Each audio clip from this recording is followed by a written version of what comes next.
Right now on the National Weather Desk.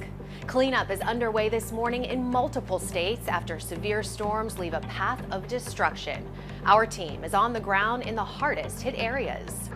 There's water in my car. This is dangerous for us, you know. Wind and hail, and I mean, it was pretty bad. Bears are out of hibernation. What you need to do to stay bear aware. As our bear population grows and our human population grows, that can present sometimes conflicts. The reach of the spotted lanternfly, a destructive invasive species, is spreading.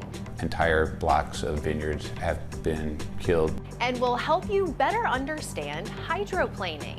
All you need is water the depth of the thickness of a nickel. From our nation's capital, this is the National Weather Desk. Good morning and welcome to the National Weather Desk. I'm meteorologist Eileen Whalen. More than 68 million Americans are under a risk of severe storms today as people across multiple states are still cleaning up from multiple days of wind damage, hail, and floods. Sadly, those storms turned deadly in Oklahoma, where at least one driver was swept away from rushing water. And in Pennsylvania, at least 4 deaths are blamed on Tuesday night storms.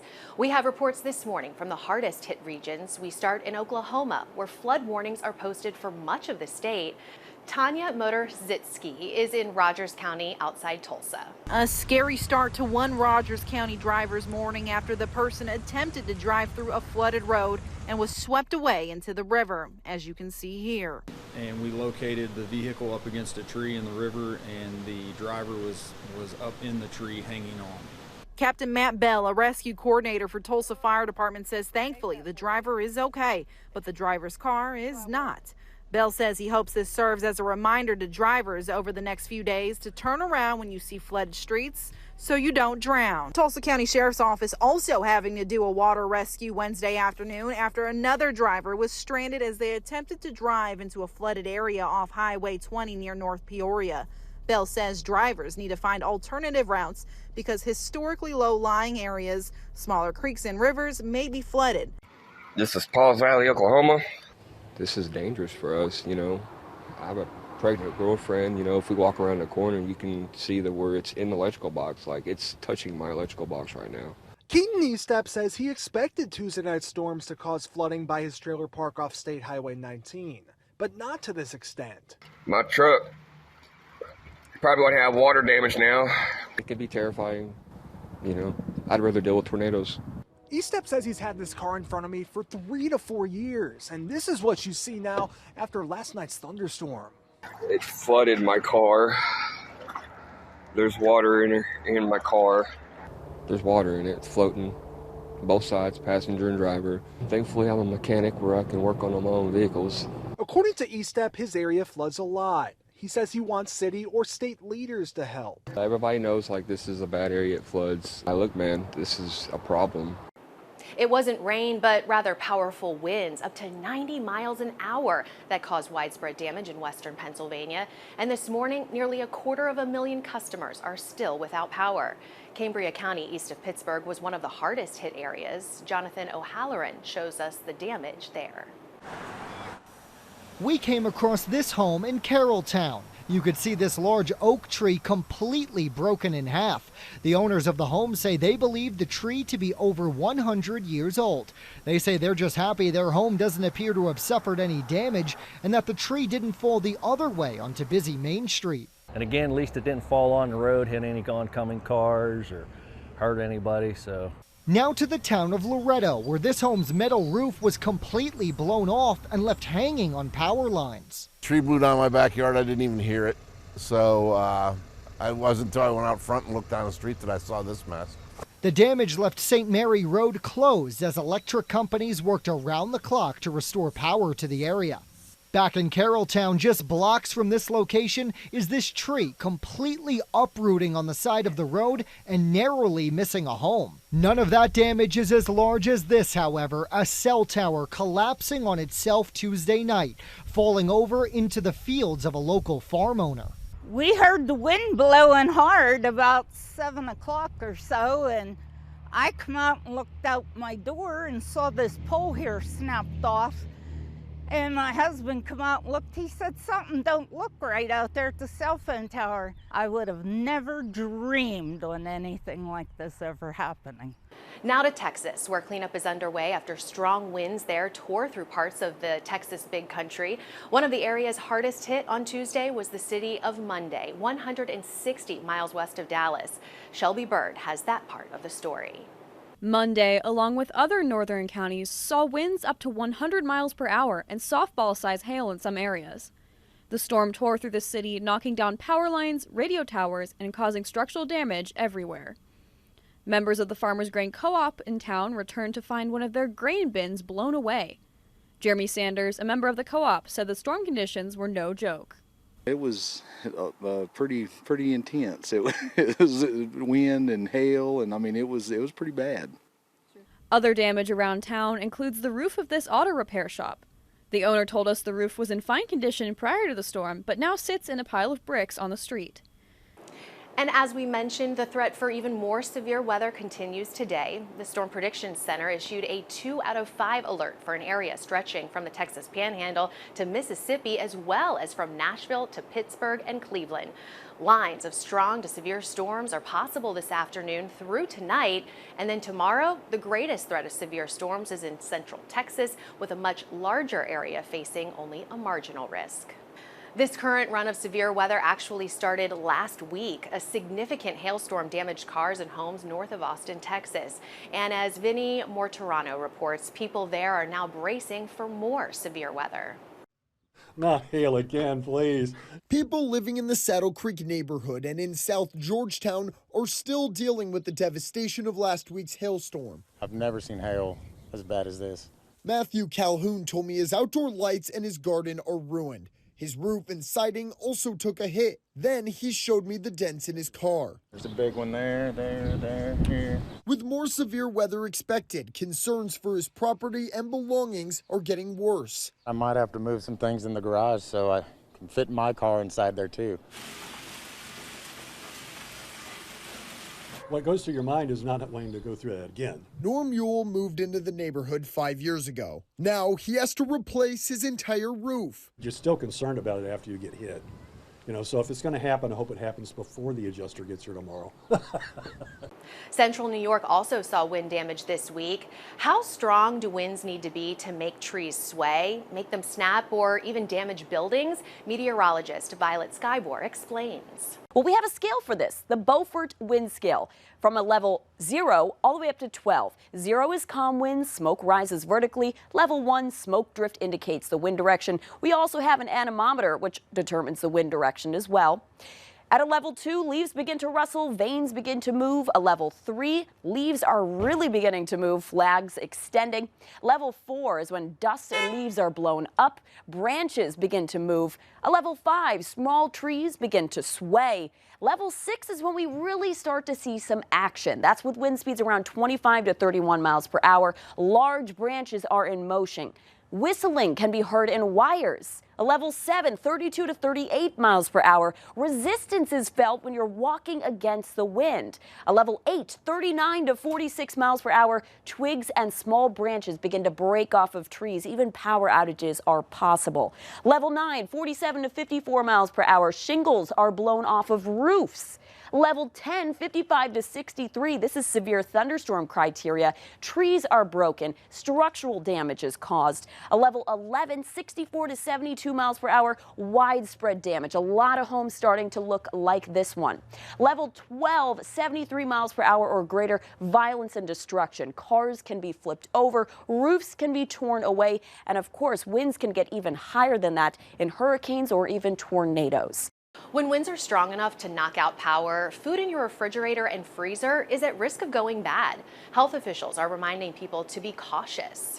Generally, you're looking at about 4 hours that your fridge can maintain a temperature for foods such as eggs, poultry, meat, and dairy products. A full freezer will hold a safe temperature for approximately 48 hours. Now, food may be safely refrozen if it still contains ice crystals or is at 40 degrees or lower.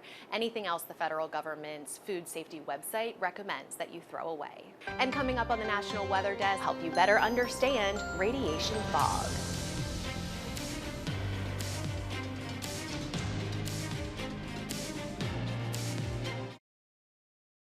You are watching the National Weather Desk. I'm meteorologist Eileen Whalen. Well, bears are re-emerging from hibernation in North Carolina because of the warmer spring temperatures. And it's important to know how to coexist with them, whether you live in a bear-rich area or you're just a visitor. Taylor Thompson breaks down ways to make sure that you can stay bear-aware. Ben Prater works for Defenders of Wildlife, a national nonprofit conservation organization. He heads their Asheville office. Educating and working with the communities and the public to raise awareness and get them involved with advocating for wildlife. Particularly important as the black bear reemerges this spring. As Prater says, in the last few decades, we've gone from fewer than 3,000 black bears to more than 8,000. As our bear population grows and our human population grows, that can present sometimes conflicts. To avoid that, Prater says they're constantly working to help the community become bear-wise. What to do if they see bears on a hike, or more importantly, what they see around their homes, which is where some of those conflicts can get aggravating. Bear-wise basics are about keeping the bears wild. The best way we can do that is really to avoid any kind of contact with people that's going to change their behavior. The main thing to do around your home is to reduce and hopefully avoid any kind of attractants. So whether that's your garbage can during your weekly garbage pickup, making sure that's secured. Prater says that with a dense population of black bears, there's a high chance you will run into one. Make noise, make yourself known.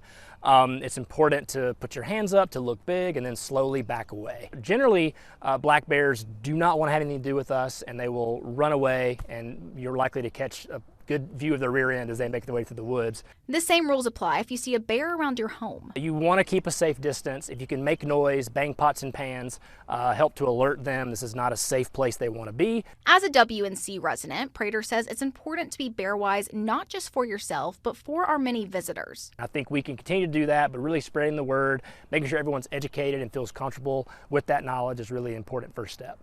Well, many areas in the U.S. are very close to what's known as peak bird migration. So that means right now is a great time for bird watching, also known as birding.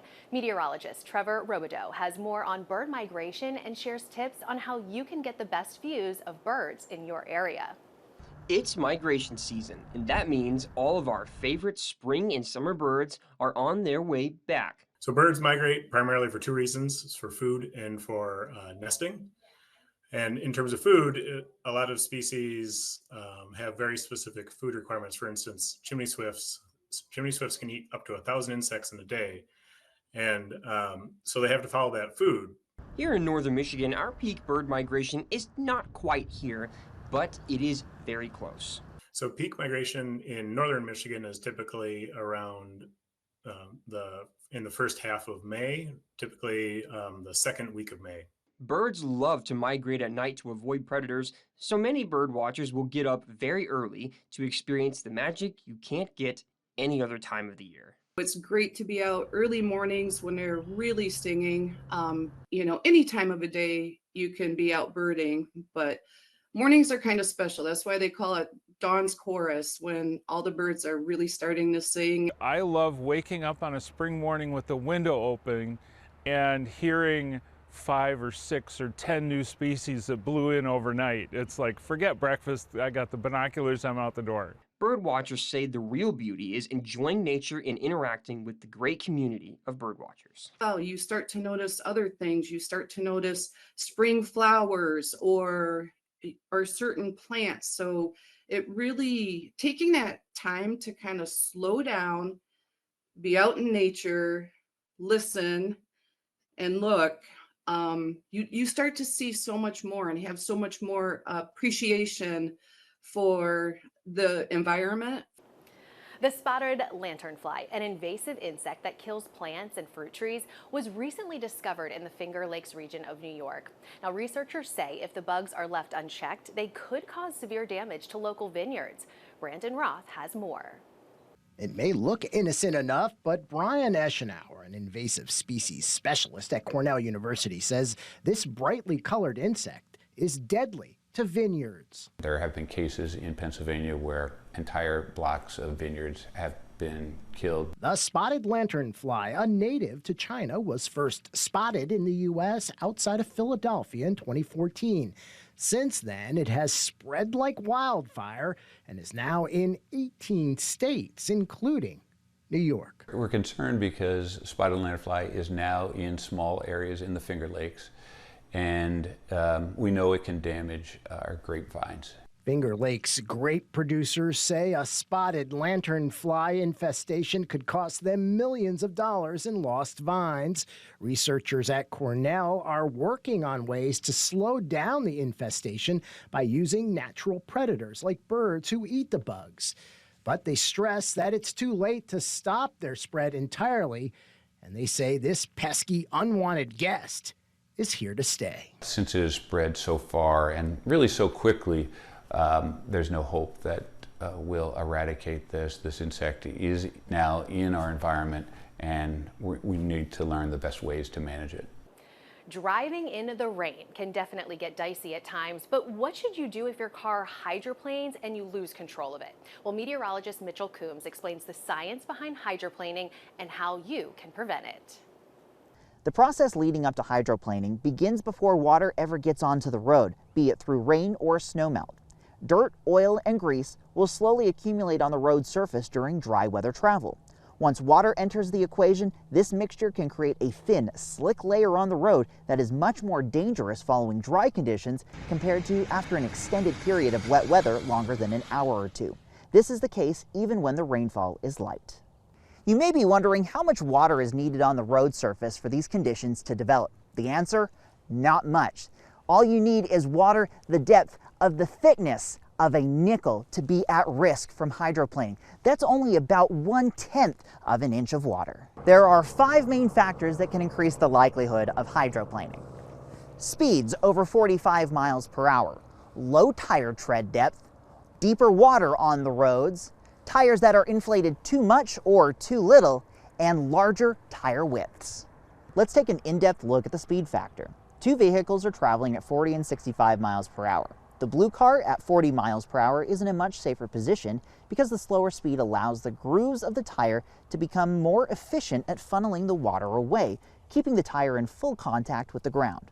When the speed of travel is increased, as is the case with our red car, the grooves do not funnel the water away from the tire as well. This allows the water layer to form under the tire, removing the tire's contact to the road surface.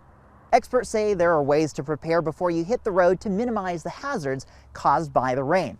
Make sure your tires are properly inflated and in good order. Use your headlights, make sure your windshield wipers are working properly, and make sure to avoid puddles and standing water. If you find yourself hydroplaning, don't panic and don't hit the brakes. Gradually correct your steering while allowing the vehicle to slow down naturally. The main reason people wreck when it's wet is because they're driving too fast for the conditions. And time now for a short break, but first a look at the beauty of Central California.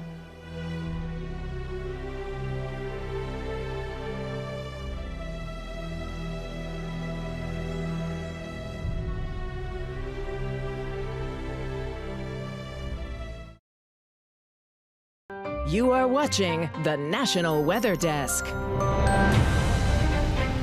Well, we talk a lot about fog here at the National Weather Desk, and there are several different types.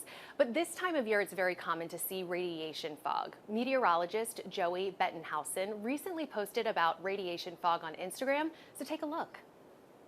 To get radiation fog, you need clear skies and light winds. Now, in the nighttime, all the warm air that's been concentrated towards the surface starts to rise.